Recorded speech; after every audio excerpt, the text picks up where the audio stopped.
Hi, welcome to Raise Sensation. I'm your host, Dan, and in this episode, I am going to be taking a look at this new publication, The Book of Jusko. And as you can imagine, this is a book about Joe Jusko's artwork. A lot of the covers, I mostly know him. He's a working illustrator and does fantastic work. These are a lot of covers he's done for various publications. And he's managed to make a living doing a lot of pulp type illustrations of the kind of an older variety that I really like.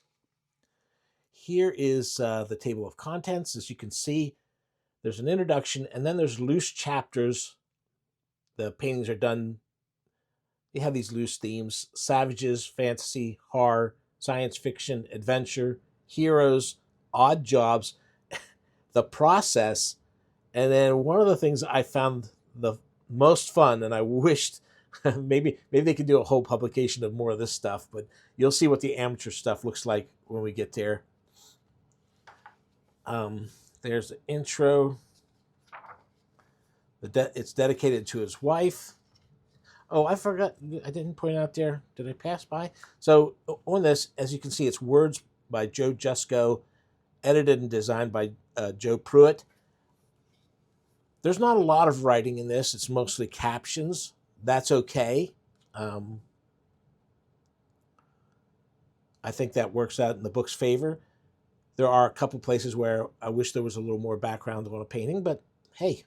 Now, the crazy thing is it starts off with one of my least favorites. I don't really like this fighting with the tiger painting. It looks more like he's riding a bucking bronco. For some reason, that just doesn't work for me.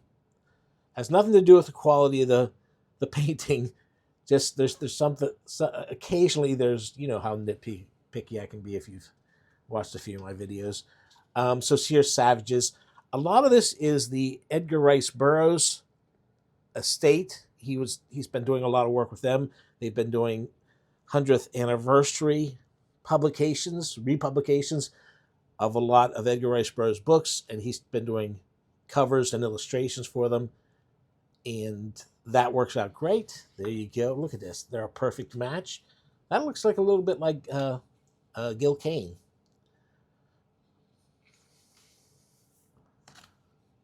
Some really great. That is a great action there. Again, wow, fabulous.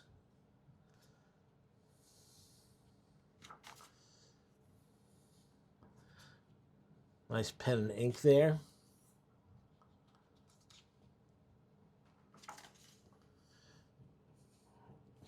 Jungle Girl, I guess, kind of like Sheena, maybe.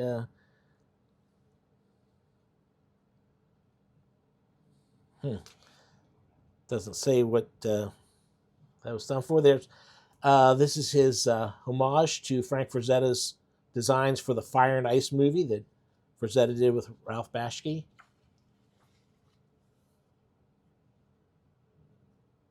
This nice Conan, Savage Sword of Conan cover. I like seeing that pencil work there.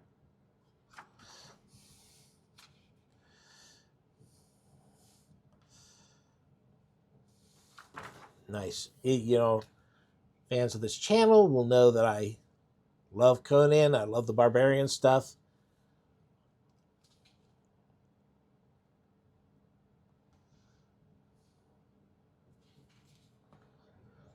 This homage to the Boris Vallejo painting. I mean, the scenario happens in the story, so it makes sense that they'd look similar, and then they did it in the movie. But that looks a lot like the Boris, so he acknowledges that's one of his favorite ones.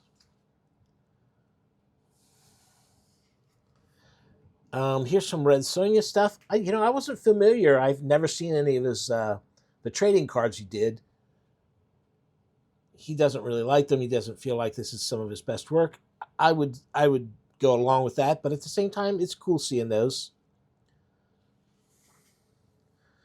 There's the Red Sonja picture they used for the cover of the book. She looks a little more come, you know, come hither than I would imagine Red would be. But still, she's much more business than this original drawing there.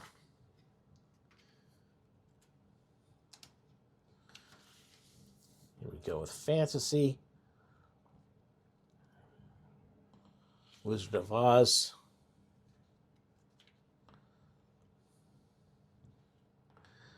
Hawks of Othmere.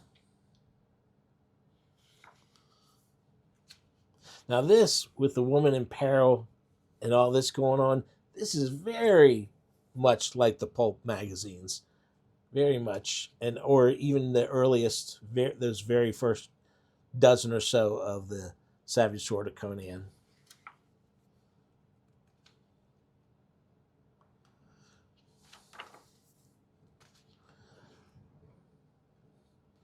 I'm not sure where these some of these characters are from.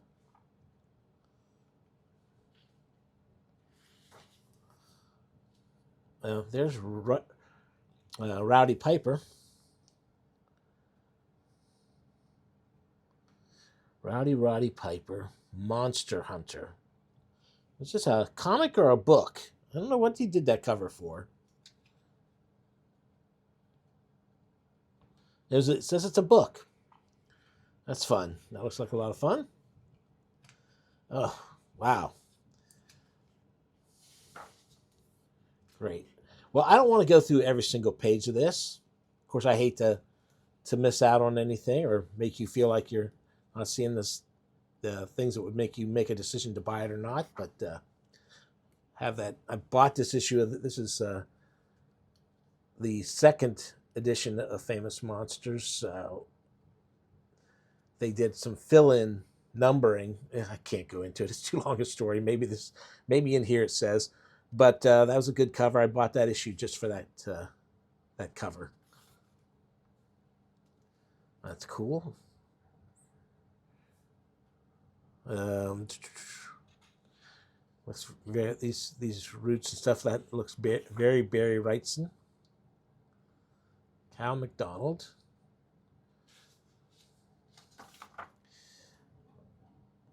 A cover for The Walking Dead. I would not have guessed that was him that had done that cover, honestly. Not the greatest. There with this.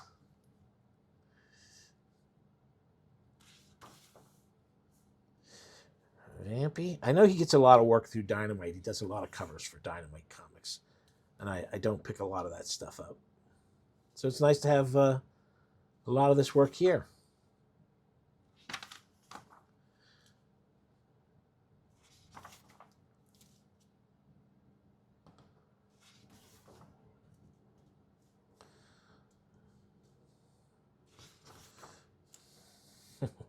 Yeah, that's good. I like that.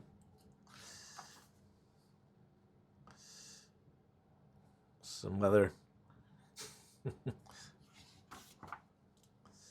science fiction. Oh, that's his. He says, my eldest stepson Jason is a huge Star Wars fan, and his wife commissioned that painting.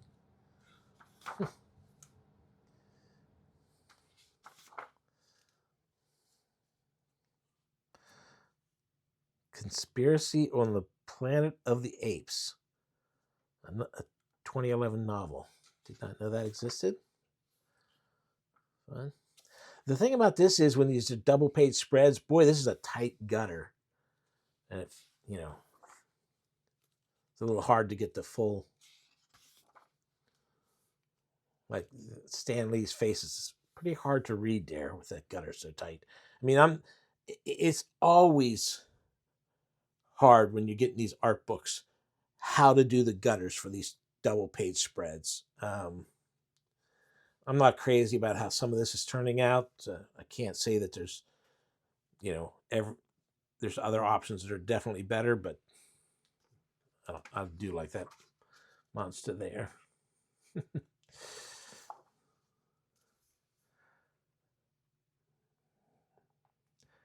Okay, these look like I'm not sure. I didn't see these. These are not, this. I guess these are for that reboot of the Mars Attacks trading cards.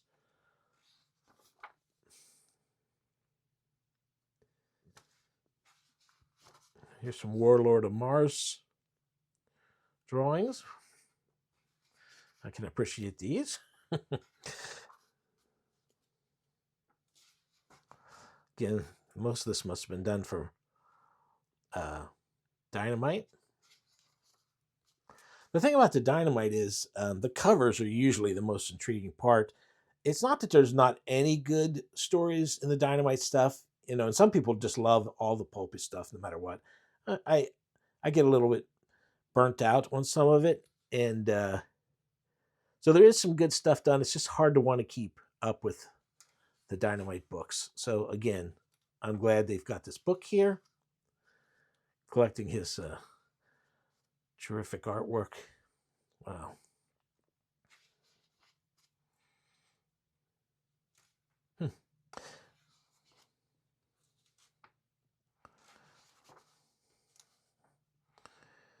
Dang, he did a lot of these covers.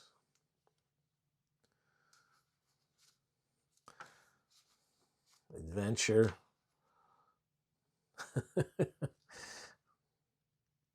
Jimmy's Bastards.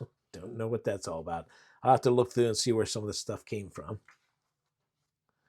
Oh yeah, I remember these Die Hard Year One. Great covers. Great, you know, because his style is just, it captures those original. I mean, because he is one of these guys, you know, his artwork style is that artwork style.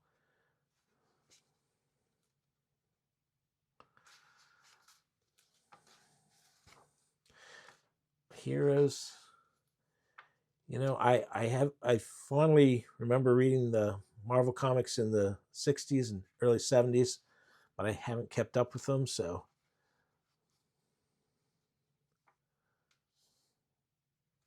What If comics.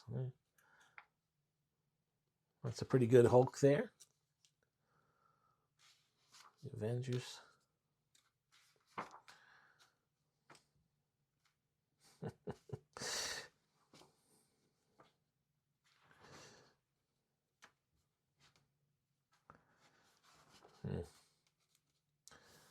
Yeah.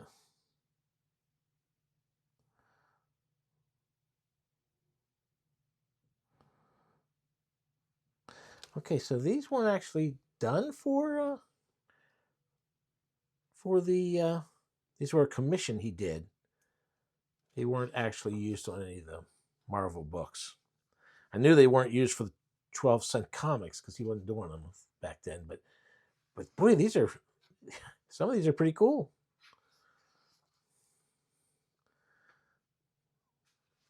Black and white sketches.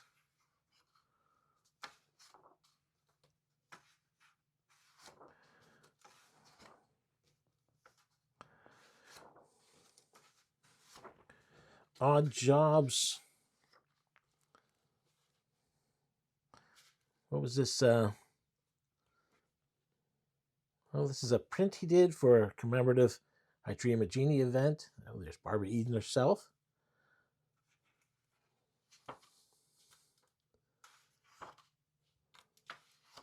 Okay. Some more Hulk. Hulk vs. the Abomination. All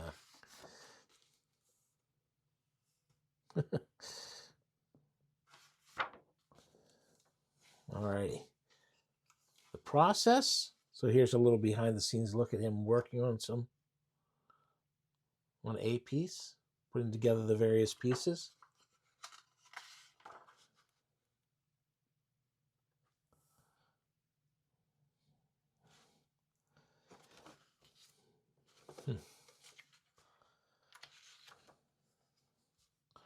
Well, definitely the finished product is pretty wild looking. Now here's amateur work. These were all done drawn mostly between the ages of 11 and 17. I actually really like these. I would like to see a whole publication for that's a great look. It's just like when I was a kid and I would be going like, none of these comics are gory enough. I gotta make them gorier and gorier. That's great.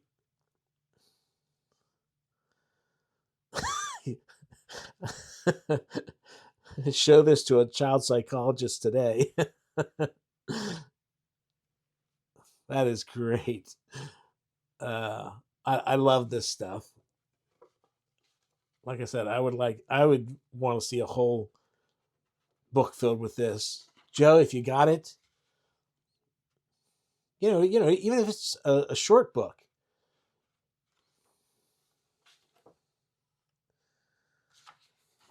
I love it. Anyway, so this was Kickstarted. I'm not sure where you go now to pick up copies. I'm sure it'll be everywhere. I know Bud Plan is probably going to do it, carry it. I'll look around and see if I can spot somebody selling it and put a link below. I think if you're into this kind of pulp painting, Joe's one of the best. I think this looks great. It's got a ton of the kind of artwork you want to see. Like I said, it collects artwork that I'm not going to go back and buy all those different issues of the Dynamite comics. So to have it collected here, I think is great. There you go.